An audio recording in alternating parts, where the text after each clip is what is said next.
장 1절부터 13절까지입니다. 마태복음 8장 1절부터 13절까지 말씀입니다. 13절 말씀만 같이 읽고요. 그 다음에 1절부터 있다가 설교하면서 같이 또 읽을게요. 13절 말씀 한번 좀 같이 읽습니다.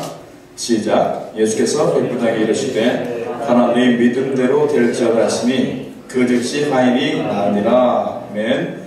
자, 오늘 한 달 동안 저희가 3월 한 달 동안 금요일마다 미라클이라는 주제로 집회를 열게 됐는데 오늘 첫 번째 시간입니다. 오늘 첫 번째 주제는 믿음입니다. 믿음. 여러분들 다 믿음이 있어요. 근데 믿음이 지금 여러분 생각할 때 예전의 내 믿음과 지금의 내 믿음을 비교했으면 좋겠어요.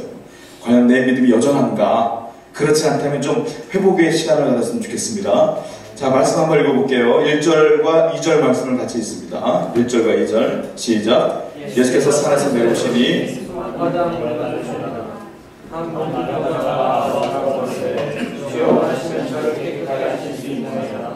예, 8장 1절부터 13절까지의 말씀은요 두 파트로 나눌 수가 있어요. 첫 번째는 지금 우리가 읽은 대로 나병 환자가 등장을 합니다. 그리고 5절부터는 누가 등장을 하냐면 백부장이 등장을 해요. 그래서 오늘은 이 나병 환자와 백부장의 이야기를 통해서 우리가 한번 말씀을 한번 묵상해 봤으면 좋겠어요. 자, 1절과 2절을 보니까 어떤 일이 벌어지냐면 첫 번째 우리가 눈여겨봐야 될 단어가 있는데 예수께서 산에서 내려오시니 수많은 무리가 따랐다 그랬어요. 수많은 무리가 따랐다. 수많은 무리가 따랐다는 것은 수를 헤아릴 수 없는 많은 사람들이 모였다는 거예요. 그러니까 수를 헤아릴 수 없을 정도로 굉장히 많은 사람들이 많다 하는 것처럼 지금 수많은 사람들이 예수님을 기다렸다가 따르고 있어요. 그런데 2절 말씀 보니까 나병 환자가 나와왔고 그 가운데 예수님께 절했어요. 절했고 예수님과 대화했어요. 이르되 주여 원하시면 저를 깨끗하게 하실 수 있나이다 이렇게 말하고 있어요. 자, 여러분들의 나병 환자면 여러분 알다시피 대한민국 사회에서도 격리됩니다. 여러분 알다시피 사회생활하기 힘들어요. 그분들은. 근데 이 당시는 어떤 의미를 받아들였냐면 문둥병이라고 하는 것은 자, 하나님의 형상이 우리의 모습이 하나님의 형상이란 말이에요. 근데 나병 환자는 이 하나님의 형상이었던 코가 뭉그러지고 그리고 얼굴이 흘러내려요. 그렇잖아요? 그러니까 얼굴이 없어지지 않습니까? 그래서 그들은 어떻게 받아들였냐면 하나님의 형상이 완전히 무너지는 얼굴 그리고 몸이 되기 때문에 죄와 연결을 시켰어요. 죄가 너무도 많았기 때문에 하나님께서 벌을 줬기 때문에 하나님의 형상이 무너지는 병을 갖게 된 것이다라고 받아들였단 말이에요. 그런 상황 속에서 이 사람들은 보통 사람들과 격리돼서 살았고 그리고 물을 기를 때도 낮에 못 먹고 밤에 몰려와서 물을 길었고 그리고 대화할 수도 없었고 사람들 눈에 띄면 돌마다 죽는 거예요. 그런 상황 속에서 이 사람의 수많은 무리가 있는데 예수님 앞에 나왔다는 거예요. 자, 갑자기 나온 게 아니고 수많은 무리 틈 속에 있었겠죠. 그런데 이 사람은 변장을 했을 것 같아요. 얼굴을 가리고 옷을 가리고 그리고 아무렇지도 않게 불안한 마음으로 그 사람들 틈 속에 있다가 주님의 내려서 날아갔을 것 같아요. 그런데 이 과정 가운데 예수님 앞에 나오는 이 과정 가운데 그의 갈등이 있다는 거예요. 내가 예수님 앞에 지금 나가면 예수님이 만약에 고쳐주시면 문제가 없어요. 그런데 100% 고친다는 확신이 없지 않습니까? 못 고쳐주면 어떻게 할 거예요? 나는 용기를 내서 주님 앞에 내 얼굴을 내밀고 나를 고쳐달라고 했는데 예수님이 말씀해도 고쳐지지 않으면 어떻게 할 거예요? 그 자리에서 죽는 거예요. 이 사람. 그리고 수많은 사람들 가운데 있는 거예요. 예수님이 기다리는 거예요. 얼마나 많은 갈등이 있었겠어요. 거기 편안한 자리겠습니까? 편안한 자리가 아니에요. 그는 걸리면 죽는 거예요. 갈등이 있어요. 어떤 갈등이냐? 지금 다시 돌아갈까? 아니면 버틸까? 돌아갈까? 버틸까? 내가 볼 때는 10초마다 한 번씩 이런 갈등이 있었을 것 같아. 버티자. 아니야. 만약에 주님께 나가는데 못 고쳐주면 어떡해? 그럼 난 죽는 건데? 이런 갈등이 계속 있었을 거예요. 그런데 놀라운 사실이 있어요. 이 나병 환자는 1절과 2절을 보면 알다시피 예수님 앞에 나왔고 수많은 군주들 앞에 이 사람이 앞으로 나간 거예요. 혼자. 그리고 절했고 그러니까 많은 사람들께 한 사람이 튀어나오니까 얼마나 주목이 되겠어요. 그리고 그 사람이 절까지 하네. 얼마나 많이 주목이 되겠어요. 근데 그 사람이 자기의 모습을 드러내는 거예요. 얼굴을 드러내는 거예요. 그래서 말씀하시기를 나를 깨끗게 할 수 있습니다. 주님께서 원하시면. 그리고 외치는 거예요. 말하는 거예요. 자, 이 사람의 믿음은 어떤 믿음인지 아세요?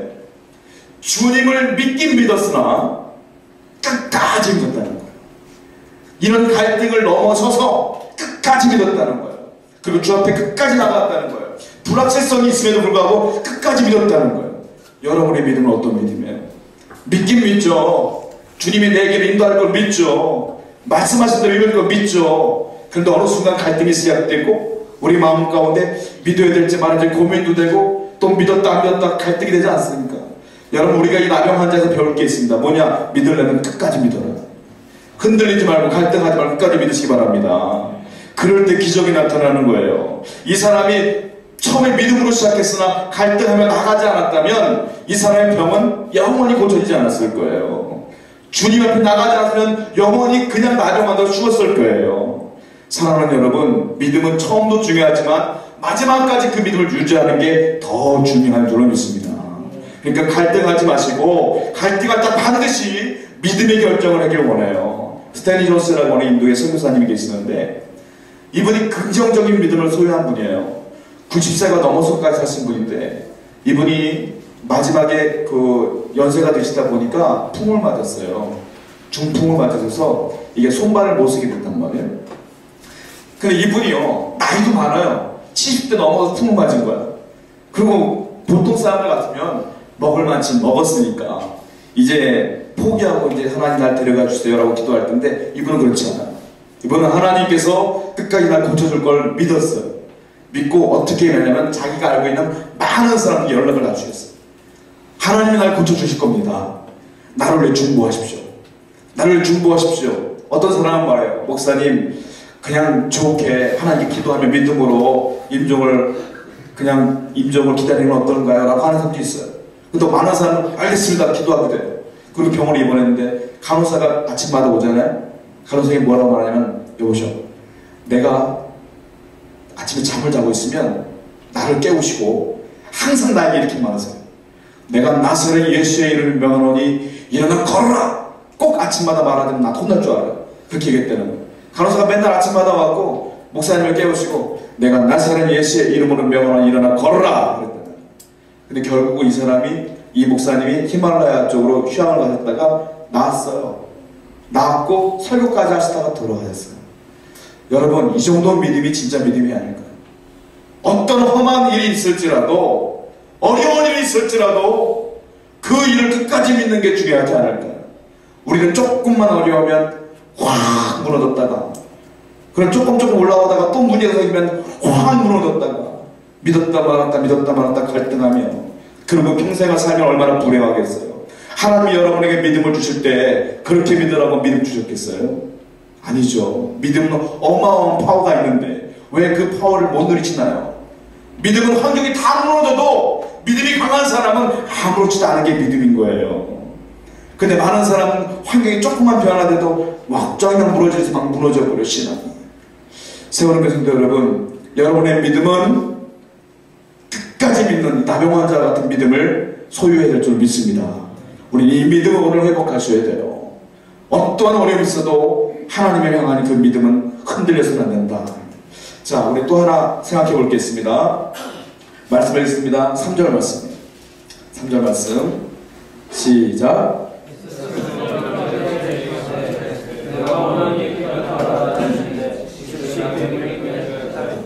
예수님께서 나병 환자가 그렇게 이야기했을 때 말씀으로만 고치는 게 아니라 그의 얼굴에 손을 대시는 거예요. 손을 내밀어 그에게 대시며 터치하시는 거예요. 그리고 말씀하셔요. 네가 그랬지? 그래, 내가 그렇게 대답할게. 내가 원하노니 깨끗함을 받으라. 그랬더니 그의 나병이 그 즉시 깨끗하여졌다. 저는 조금 이해가 안 되는 게 있어요. 예수님은 능력이 많으신 분이에요. 그냥 그래 나아라 해도 돼요. 그냥 길 가던 문둥병자가 예수님 고쳐주세요 했을 때 예수님이 네 믿음대로 될지어다 했을 때 낫어요. 그냥 말씀만 해도 돼요. 예수님은. 그런데 이 사람을 만졌어요. 터치했어요. 자, 여러분에게 질문 하나 해볼게요. 나병 환자, 코가 없어요. 얼굴이 다 뭉치게 됐어요. 그 사람이 나와서 고쳐달라고 했을 때 여러분들이 그냥 말만 하면 되는 능력이 있단 말이에요. 근데 굳이 그 얼굴에 손을 대겠냐고요, 여러분들. 그 얼굴에 여러분 되겠어요? 이거 쉽지 않은 결정이에요. 거기다가 이 당시에 또 어떤 일이 있냐면 나병 환자를 만지면 부정함이 옮는다는 그런 것이 있단 말이에요. 그가 죄인이기 때문에 그 죄가 나한테 올라온다라는 것이 있었어요. 예수님께서 나병 환자를 만졌다는 건 상징적인 의미가 있어요. 뭐냐면 예수님이 이 땅에 오신 이유가 뭐예요? 십자가 못 박혀 죽으시기 위해 오신 거잖아요. 그러니까 이 사람의 죄를 내가 짊어진다는 의미가 있는 거야. 만진다는 거야. 징그럽고 더럽고 이게 상관이 없는 거야. 너의 죄를 내가 가져가겠다, 이런 의미가 있는 거고요. 또 하나는 어떤 의미가 있냐면 이 사람을 생각해봐요. 철저히 격리된 사람이에요. 홀로 된 사람이에요. 부모를 떠났고 가정을 떠났고 집도 없고 자기와 비슷한 환경에 있는 병을 걸려있는 사람들끼리 모여 살아요. 사람들과 대화도 못해. 낮에 얼굴도 못 봐. 밤에 몰래 가서 물만 길어오고 그런 삶을 사는 사람이에요. 자, 겉으로는 나병 환자지만 내가 볼 때는 나병 환자보다 더 심각한 병은 뭐냐면 마음의 병 같아요. 되게 외로웠을 것 같아요. 내가 살아서 뭐하라는 절망감으로 언제나 휩싸여 있었을 것 같아요. 주님은 그걸 아신 거예요. 자, 주님이 그의 얼굴에 손을 댔을 때, 그의 몸에 손을 댔을 때 그는 어떤 마음이 왔는지 아십니까? 저분이 나를 만져? 그때 얼마나 많은 감동이 있었겠습니까? 감격이 있었겠어요. 내가 더럽지도 않은가? 내가 흉측하지도 않은가? 마음에 평안 한번 얻는다는 거예요. 저는 여기서 깨달았어요. 뭐냐? 주님은 고쳐주시되 겉으로만, 겉에 질병만 고치는 게 아니라는 거예요. 주님은 무엇까지 고치느냐? 내 상한 심령까지도 완벽하게 치유하시기 원한다.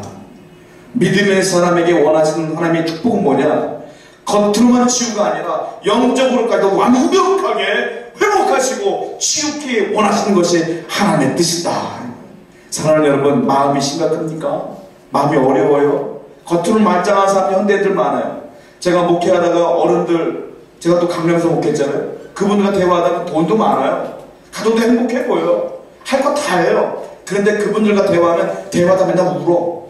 그래도 마음이 어려운 게 많아. 그런 분들도 그래. 우리는 어때? 마음이 얼마나 어려워요.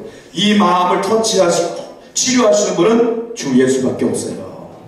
그분이 오늘 밤 여러분들의 머리만 만지는 게 아니라 그 마음까지도 터치하시는 귀한 밤 되기를 축원드립니다.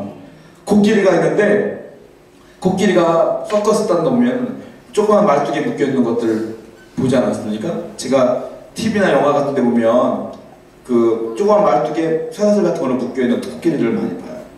코끼리 크기가 한 3m, 4m 정도 돼요. 그리고 길이는 코에서부터 꼬리까지가 한 7m 정도 되는데요. 그 코끼리가 한 번 들어올릴 수 있는 파워가 얼마냐면 한 500kg 정도는 거뜬히 들어올린대요. 근데 이 말뚝, 조그만 말뚝에 묶여있는 그 코끼리의 모습이 좀 이해가 안 돼요. 그 원인이 있어요. 뭐냐면 코끼리가 아기 때, 조금 했을 때부터 조그만 그 말뚝에 묶어놓는 거예요. 그때는 코끼리가 힘이 없어요. 이걸 벗어날 수가 없어요. 코끼리는 몇 번을 시도했지만 포기하게 돼요. 그러다 나중에 코끼리가 다 자랐을 때는 충분히 힘을 쓰면 벗어날 수 있음에도 불구하고 여전히 거기에 묶여 있는 거예요. 즉, 코끼리는 몸이 묶인 게 아니라 마음이 묶인 거예요. 여러분들은 어때요? 여러분들은 어쩌면 육신은 말짱할지 몰라도 마음은 병들어갈지 몰라요. 영혼이 병들어갈지도 몰라요. 주님의 치유가 왜 완벽하냐? 주님은 내 영혼과 내 마음과 내 육신을 동시다발적으로 치유하시기 때문에 오늘 하나님의 은혜가 여러분 가운데 흘러 넘쳐나기를 원합니다. 할렐루야. 아멘. 자, 성경을 또 계속 있습니다. 4절 말씀. 4절 말씀이요. 시작. 예수께서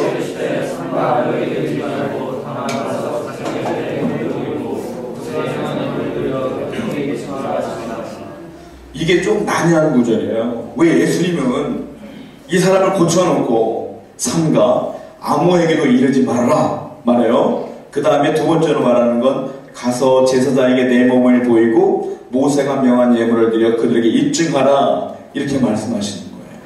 왜 예수님이 아무에게도 이르지 말라, 말하지 말라, 내가 고쳐주고 말하지 말라 했느냐 하면, 이 당시에 사람들이 기다렸던 메시아는 어떤 메시아냐면 로마로부터 압제를 당한 국가지 않습니까? 유대가. 그러다 보니까 이 유대 땅을 벗어나게 자유롭게 할 수 있는 메시아를 원했다는 거예요. 그게 정치적인 메시아예요. 우리를 자유케 하는 그런 메시아를 보였다는 거예요. 근데 만약에 이 문둥병자가 딱 바깥으로 나가서 우리 예수님이 고쳤다 라고 말하면, 그 메시아를 정치적으로 바라보던 사람들이 예수님께로 확 몰려온다는 거예요. 몰려와서 예수님을 정치적인 목적으로 이용한다는 거예요. 거기다가 정치적으로 이용하려고 하는 사람들은 이미 권력이 있는 사람들이고 정치적이 있는 사람들이고 힘이 있는 사람들이에요. 그 사람들이 예수님 주위로 탁 와버리면 병들고 가난하고 연약하고 아무것도 없는 사람들은 근처로 올 수가 없어요. 그 사람이 다 컷해버린단 말이에요. 주님이 그것 때문에 나에게 고침받은 건 아무에게도 얘기하지 말아라 이렇게 말씀하시는 거예요. 거기다가 두 번째로, 다만 가서 제사장에게만 예물을 보여라. 이 말은 무슨 말이냐면, 그 당시 문둥병자가 고침받게 되면 반드시 치유가 되면 제사장에게 확인을 받아야 돼요. 확인을 받고 제사장이 다 낫네 하면 사회로 돌아가는 거예요. 근데 그런 작업이 필요한 거예요. 예수님은 있던 법을 깨부수는 분이 아니에요. 그 법도 잘 지키시는 분이에요. 여러분 그거 아셔야 돼요.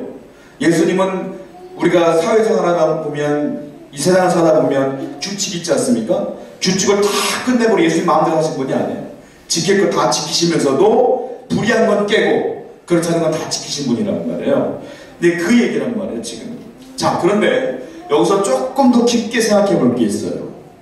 예수님이 이 사람을 왜 고쳤느냐 하면, 결론적으로 말하자면 다시 사회로 보내기 위한 거예요. 격리 있던 이 사람을 치유하셔서 고치셔서 다시 그 사회로 보내는 게 주님의 뜻인 거예요. 많은 사람들이, 많은 신앙인들이 잘못된 신앙을 갖고 있는 게 뭐냐면, 세상과 분리돼서 살아요. 교회에서는 막 성실하게 찬양하고 예배하며 아주 은혜롭게 살다가 세상은 다 더러운 거야. 다 끊어버리고 교회만, 주님만 이렇게 살아. 그거 주님 원하시는 거 아니에요. 주님은 이 세상에 상처받은 사람들 교회에서 하나님의 은혜로 고치시고 다시 보내시는 거예요. 거기서 주님께서 말씀하셨잖아요. 너희는 세상의 빛이라, 세상의 소금이라. 세상의 빛이라, 세상의 소금이라. 그 말은 뭐예요? 네가 세상에 들어가서 영향력을 발휘하라 이거 아니겠습니까? 근데 많은 사람들은 세상과 주님의 은혜와 분리해서 생각한단 말이에요. 아니에요. 하나님의 은혜와 하나님의 영광은 세상에서 나타나야 돼요. 물론 하나님의 나라는 세상에 속한 건 아니에요. 그러나 그 세상 속에서 영향력을 발휘하여 그들을 주의 은혜 가운데 끌어오는 놀라운 은혜가 있어야 된다는 거예요. 그 역할을 저와 여러분들이 해야 되는 거예요. 그러니까 예배가 중요해. 여기서 회복되어지고 은혜 받아서 다시 여러분의 터전으로 들어가는 거예요. 들어가서 거기서 하나님의 영향력을 나타내는 것이 우리의 사명이 되는 줄 믿습니다. 아멘. 그러므로 오늘 우리는 반드시 하나님의 은혜를 받고 치유가 돼야 되는 거예요. 그리고 글로 들어가는 거예요. 적진으로 들어가는 거예요. 악한 영이 잠식하고 있는 그곳에 들어가서 함께 영적 연적으로 싸우는 거예요. 그리고 그들 가운데 하나님의 은혜를 끼쳐야 되는 거예요. 이런 놀라운 힘이 여러분 가운데 회복될 줄로 믿습니다. 자, 5절을 읽습니다. 5절 말씀. 5절이에요. 시작. 예수께서 자, 5절 말씀 보니까 나병 환자를 고치시고 예수님께서 가버나움으로 들어가셨어요. 들어갔는데 그때 백부장이 나왔어요. 백부장이 뭡니까? 자기 부하가 100명이 되는 사람을 백부장이라고 그래요. 1000명이 되는 사람을 천부장이라고 해요. 근데 100명의 수하를 거둔 백부장이 예수님께 나온 거예요. 예수님이 온다는 것만 기다리고 계시다가 예수님이 왔다는 얘기를 딱 듣자마자 제일 먼저 달려가는 거예요. 그 말은 계속 예수님의 동선을 파악하고 있었던 거예요. 예수님이 언제 오시나 그러다가 오시자마자 들어간 거예요. 왜? 이유가 있어요. 백부장의 뒤 말을 보면 백부장의 종이 병들었어요. 약으로도 해결이 안 돼요. 죽는 거예요. 그러다 보니까 이걸 해결할 분은 예수님밖에 없다는 걸 그가 믿었고, 그래서 예수님을 계속 살펴보다가 가버나움에 오시자마자 제일 먼저 달려가서 그가 주님께 이야기하는 장면이 나오게 되는 거예요. 자, 보세요.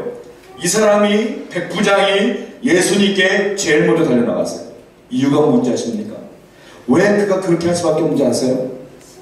그에게는 지금 고통이 있어요. 내 사랑하는 종이 병들어 죽게 된 거예요. 그 고통이 있어요. 그 아픔이 있어요. 고통과 아픔이 있다 보니까 믿음이 있었던 이 백부장에게는 그 아픔과 그 고통이 주님께로 달려나갈 수 있는 동기가 되는 거예요. 여러분, 그렇습니다. 믿음이 없는 사람에게는 고통과 아픔은 절망인 거예요. 끝난 거예요. 삶이 재미가 없는 거예요. 그런데 믿음의 사람들에게 고통과 아픔은 주님께로 나아가게 하는 힘이 있어요. 그러니까 고통은 믿음이 있는 사람들에게는 은혜예요. 은혜. 그 고통 때문에, 그 슬픔 때문에 내가 주님께 나가서 기도할 수 있으니까 은혜인 거예요. 할렐루야. 만약에 고통이 고통으로 다가온다, 여러분의 믿음이 약해요. 그러나 그 고통 때문에 내가 주님께 외치게 되고 기도하게 되고 예배하게 된다, 당신의 믿음은 살아있는 거예요. 그러면 체크를 해보시라고요. 내가 어려움을 당할 때, 슬픔을 당할 때, 고통을 당할 때 주님과 멀어지고 잠깐 나만의 생각을 가지고 내 시간을 갖는지, 아니면 고통이 있을 때마다, 슬픔이 있을 때마다 교회로 찾아가, 예배당으로 찾아가 예배하며 울며 기도하고 있는지 그걸 체크해 보시라고요. 고통은 우리에게 은혜인 줄 믿습니다. 할렐루야. 야곱이 언제 주님 만난지 아십니까? 야곱은 일생 동안 하나님을 만난 적이 없어요. 언제 만났느냐? 야곱이 형 에서를 피하여 집을 떠나 한 번도 만나보지 못한 라반을 찾아갈 때 베델에서 돌베개를 메고 잠을 자다가 처음으로 천사가 사닥다리에서 오르락내리락하는 걸 보고 처음으로 하나님을 영적 경험하게 되는 거예요. 슬픔과 고통과 불안함 속에서 야곱이 처음으로 하나님을 만나게 돼요. 또 언제 만나요?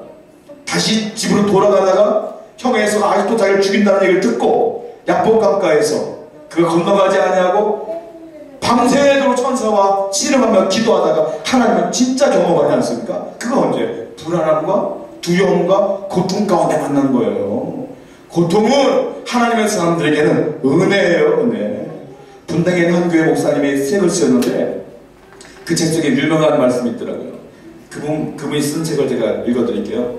그분이 이렇게 말씀했어요. 고통은 딱딱한 밭을 가는 쟁기이다. 때로 우리 마음은 수많은 잡초의 원상이 된다. 그 고통의 쟁기가 없으면 잡초가 핀 마음으로 우리는 살아갈 수밖에 없다.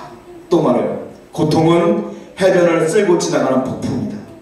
때로 우리 마음에는 더러운 오물이 묻게 된다. 그러나 그 고통의 폭풍이 있으면 그 모든 것들이 쓸려가고 만다. 고통은 잡초를 점령하는 대단하게 망치다. 고통 때문에 위대한 칼이 탄생되는 것이다. 마지막으로 그분이 말해요. 이건 C.S. 루이스의 말을 인용한 것 같아요. 고통은 소리를 증폭시키는 확성기다.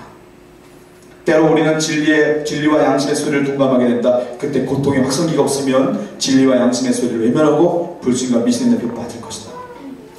믿음의 사람들에게는 고통은 무조건 은혜인 거예요. 고통스러운 제 입장에서 그래요. 신앙에 어려움이 있으면 기도하게 되더라고요. 문제가 생기면 무릎 꿇게 되더라고요. 그러니까 우리에게 슬픔과 고통이 있다면 기도할 때구나 라고 받아들이고 여러분 힘있게 능력껏 이겨내시기 바랍니다. 아멘. 믿음으로 승리하는 여러분들에게 축원드립니다. 자, 성경을 또 읽어볼게요. 그래서 6절 말씀이에요. 6절 읽습니다. 시작. 이르되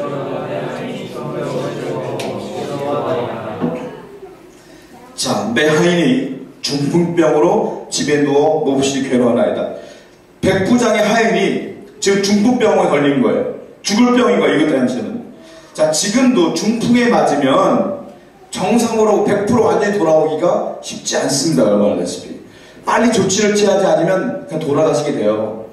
그나마 조치를 취했기 때문에 이만큼 살게 되는 거예요. 근데 이 당시는 중풍이 오면 살아나기 쉽지가 않습니다. 죽을 병인 거예요. 그리고 정상으로 돌아오기가 쉽지가 않아요. 한마디로 말하면 고치기 어려운 병이에요. 그런데 놀라운 건 이 백부장은 이 중풍병을 안에 있는 이 종을 위하여 주님을 찾아왔다. 이 백부장의 믿음은 또 어떤 믿음인지 아세요? 주님은 불가능이 없다고 믿는 믿음이에요. 이거 불가능한 거거든요. 고치는 건. 근데 불가능하지 않다라고 믿었기 때문에 주님께 나온 거예요.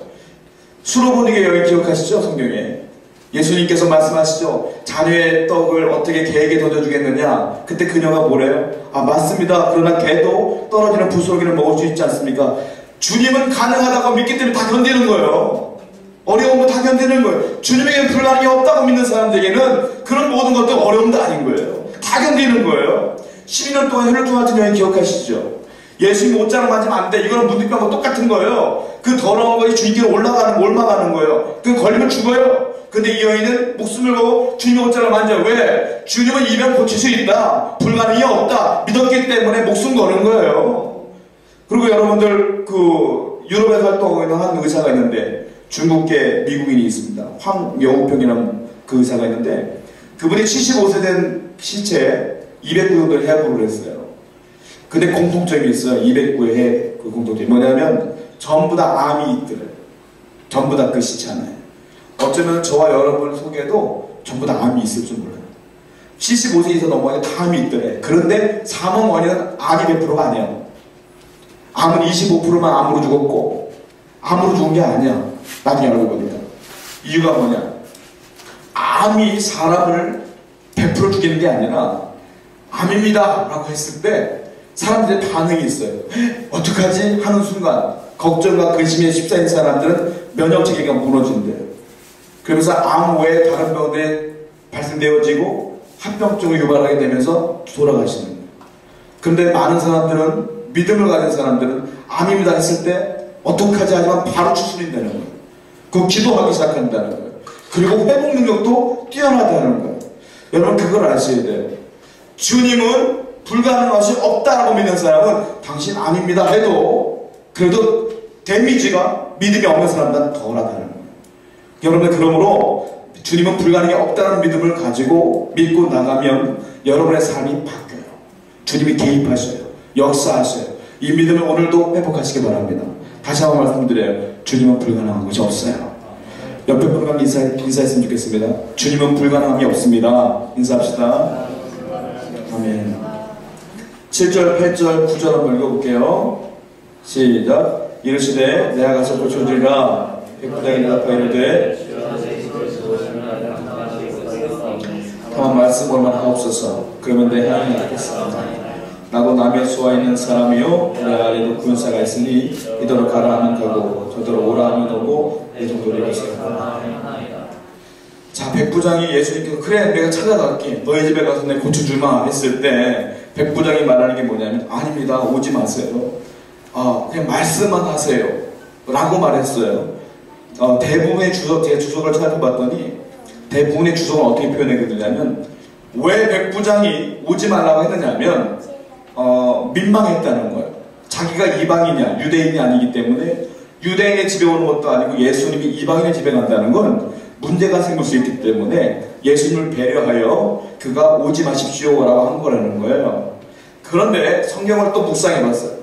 묵상해봤더니 그것만이 이유가 아닌 거예요. 왜? 오지 마세요 하면서 그가 부연 설명한 게 있어요. 백부장이 대답하여 이르되 주여 내 집에 들어오시면 나는 감당할 수 없습니다.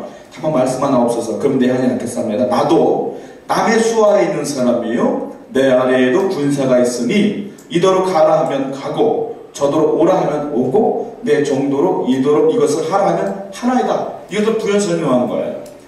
이 사람이 백부장이란 말입니다. 부하가 100명이 있어요. 그러니까 그렇게 말하는 거예요. 나도 수하가 100명이 있고 나에게도 상관이 있는데 상관이 내게 명령하면 나는 그냥 하는 거예요. 그리고 내가 부하에게 명령하면 그냥 하는 거예요. 내가 가라 하면 가고 오라 하면 오고 이걸 해라 하면 한다는 거예요. 그런데 이 얘기를 왜 했느냐는 거예요. 이 사람은 예수님을 어떻게 바라보고 있는지 아십니까? 단순하게 내가 이방인이니까요 오지 마세요 이게 아니라 이 사람은 군인이에요. 예수님을 어떻게 받아들이냐면은 당신은 나의 상관입니다. 상관. 윗사람이에요. 나도 수하가 있기 때문에 오라 하면 오고 가라 하면 가는데 당신은 나의 상관이기 때문에 그냥 여기서 말씀만 하면 다 이루어지는 겁니다. 밑에 사람이 움직이니까 그냥 말씀만 하세요. 이루어질 겁니다. 라고 믿음의 고백을 하는 거예요. 예수님은 나의 상관이십니다. 이런 거예요. 여러분은 어떻습니까? 예수님 여러분의 친구입니까? 좋은 표현으로 주님 나의 친구입니다 하지만 친구는 좀 그런 것 같아. 예수님은 나의 상관입니다. 할렐루야. 그분이 말씀하면 따라가는 거예요. 전쟁터에서 총알이 빗박치듯 막 쏟아질 때 영화 같은 데 보세요. 상관이 전진하면 가는 거예요. 안 가면 총살당해 죽어. 그냥 가는 거예요. 그게 불가능하도 가도 상관없어. 상관이 명령하면 가는 거예요. 예수님은 나의 상관이에요. 그분이 말씀하시면 하는 거예요. 이런 믿음이 이 백부장의 믿음이었다. 이런 믿음을 다시 한번 여러분이 회복하길 원합니다. 주님이 말씀하시면 우린 딜합니다.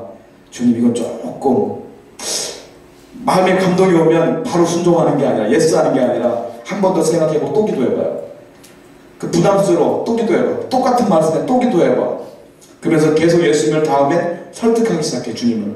주님 이거는 제가 나이도 있고 제가 아직 하고 싶은 게 이게 있고 계획도 이렇게 먼저 해야 되지 않습니까? 라고 설득을 해요. 설득은 믿음이 아닙니다. 여러분 더 이상 주님을 설득하지 마세요. 하나님이 명령하시면 그대로 예스하고 떠나면 여러분들에게 축원드립니다. 할렐루야. 이런 믿음이 있어야 돼요. 자, 마지막으로 10절부터 13절 읽을게요. 시작. 예수께서 들으시고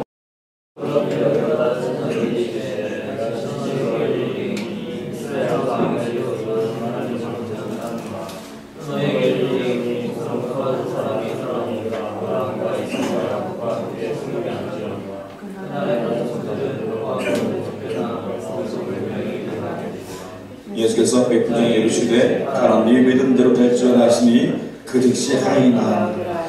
가만 보면 이 백부장이 하인을 위하여 자기도 나름대로 권력이 있는 사람이고 그리고 나름대로 그 계급이 있는 사람인데 예수님은 솔직히 말씀드리면 30대 초반의 목수입니다.